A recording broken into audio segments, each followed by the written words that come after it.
Olá amigos do nosso canal, estamos aqui para mais um vídeo aqui nessa paisagem exuberante, né? Não sei se vocês estão conseguindo aqui, né? Nesse lugar magnífico aqui de Niterói, o Campo São Bento. E eu queria aproveitar essa oportunidade para falar um pouco mais de Emanuel Swedenborg e de sua doutrina celeste.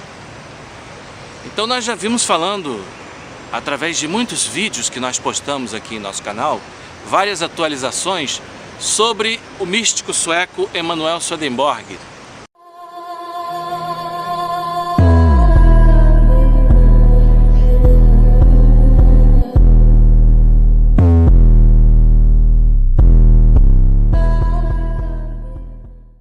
Mas um dos aspectos fundamentais da doutrina de Emanuel Swedenborg é o aspecto que toca a regeneração espiritual do homem.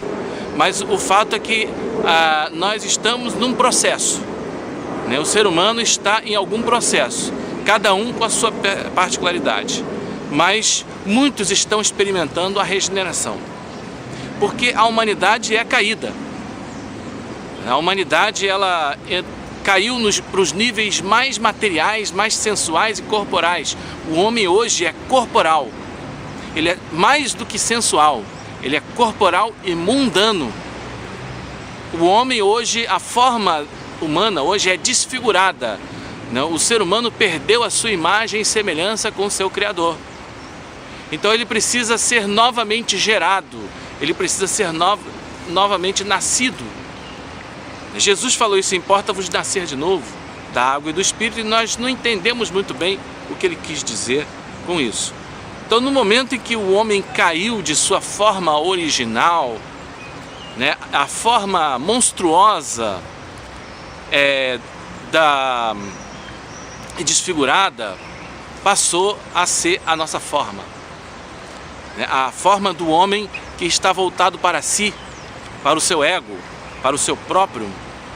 Proprium é uma palavra em latim, lembrando que toda a doutrina de Swedenborg foi escrita em latim, né? E o proprium é aquilo que nós podemos chamar de ego, essa ilusão de que nós temos um eu, essa ilusão de que nós temos uma vida independente de Deus, uma vida independente do todo, esse sentido de separatividade, de individualidade. Eu já falei num outro vídeo sobre o significado do ego, da serpente. Então o homem, ele se tornou, a sua forma se tornou alterada. E o que caracteriza, quais são os amores do homem de hoje? Os amores do homem natural. Nós vamos falar sobre os 3 níveis da mente, os 3 graus, né, e os 3 tipos de humanidades, portanto, né? Existe o homem natural, o homem espiritual e o homem celeste, né? O homem natural, ele é dominado pelos amores que são próprios do homem natural, que são o amor de si, o amor de dominar e o amor do mundo. Aliás, o amor do mundo vem antes, o amor de si, o amor do mundo e o amor de dominar. Então esses amores egoístas, próprios dessa ilusão de que nós temos uma vida independente, nós temos um ego, né? Isso passou a ser a nossa forma monstruosa, a nossa forma desfigurada. E originalmente o homem não é assim, né? Então já falei dos adamitas, falei da igreja, né, primitiva, da igreja adamita, da igreja antiquíssima, que era uma igreja celeste, né? Que foram os primeiros habitantes. Adão representa os primeiros habitantes do nosso planeta, que não tinham essa forma monstruosa que nós temos hoje, porque eles eram celestes. A mente tem 3 graus, tem o grau natural, o grau espiritual e o grau celeste. Então o homem, ele vai ascendendo em graus, em transformação, em regeneração, em que ele de natural se torna espiritual e de espiritual se torna celeste. Neste vídeo de hoje nós vamos falar sobre essa transição em que o homem se torna de natural, ele se torna espiritual.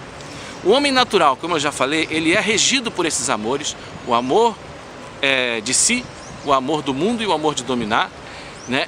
A sua fonte de conhecimento são os sentidos, portanto ele é guiado pelos sentidos, ele é sensual, e hoje ele é mais do que sensual, é corporal, ele só acredita no que os seus sentidos físicos podem registrar, né?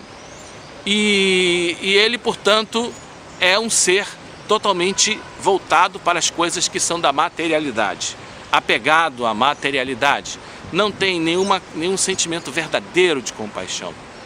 E é isso que caracteriza essa passagem do homem natural para o homem espiritual. De natural o homem se torna espiritual, e depois existe uma outra transição em que o homem de espiritual se torna celeste. Mas isso nós não vamos falar hoje. Nós vamos falar particularmente dessa transição em que o homem se torna de natural espiritual. Então, em que momento, né, o homem se torna espiritual? No momento em que começa a surgir dentro dele o amor. Quando ele é reformado em seu entendimento pelas verdades da palavra, pelas verdades que são as divinas verdades, a sua mente é reformada. Como nós temos, a mente tem dois vasos, o entendimento e a vontade, né, e esses vasos foram separados pelo Senhor, eles podem ser, né, primeiramente, eles podem ser reformados começando pelo entendimento. Então o entendimento ele é reformado pelas verdades, e pela verdade o homem começa a entender qual é o bem que salva e o mal que dana. E ele escolhe fazer o bem, mas ele ainda tem uma vontade, né, cuja inclinação é má. Por mais que um homem seja reformado em seu entendimento pelas verdades, mas ele ainda tem os amores do ego, os amores infernais dentro de si. A sua forma continua infernal, porque ele está começando a reconhecer a verdade, mas ele ainda é egoísta, ele ainda está no amor de si, ele ainda está no amor do mundo, ele ainda está no amor de dominar, né? Então, o que acontece? Ele começa a ver uma transformação na mente dele, que ele entende e enxerga a verdade, e começa a desejar dentro de si, né, viver segundo essa verdade.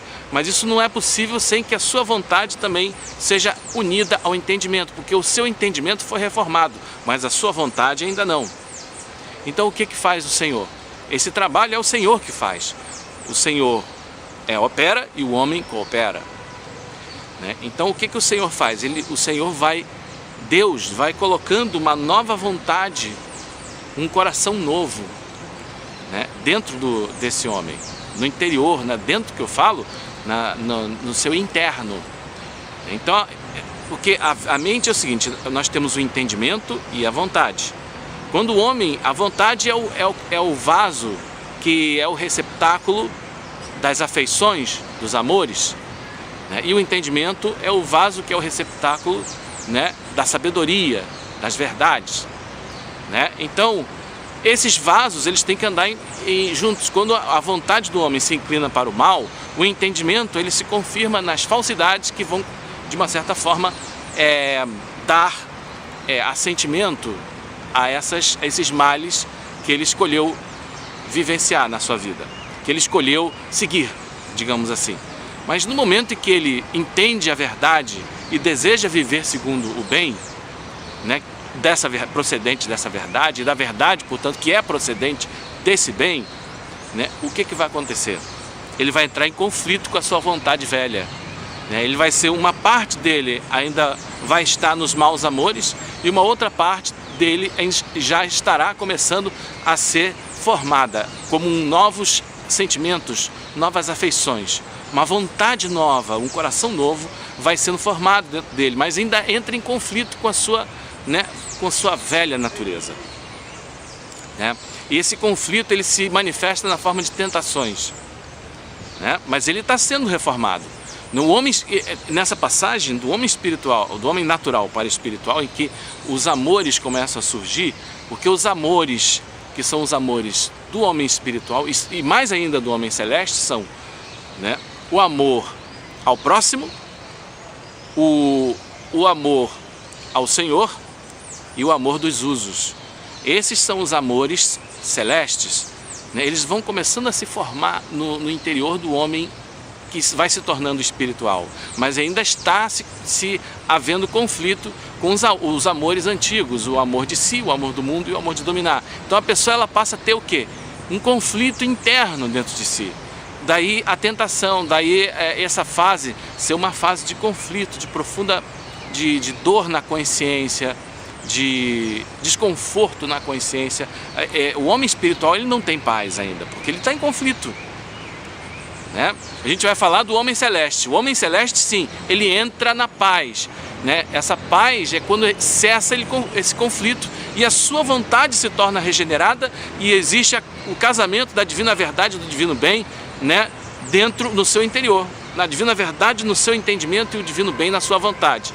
Então ambos, né, se casam. É quando existe essa conjunção da divina verdade com o divino bem, do entendimento reformado com a vontade regenerada, né? Nesse momento cessam os conflitos e o homem entra na paz, que digamos, tem como representação o sábado. Possivelmente, talvez tenha até alguma relação com o que os filósofos estoicos falavam sobre a ataraxia. Quando eles falavam da ataraxia, ou quando o budismo fala do nirvana, é muito provável que isso esteja se referindo a essa paz, né, que invade o homem quando ele se torna celeste, né? Mas o homem espiritual ainda não tem essa paz, porque ele ainda está em conflito.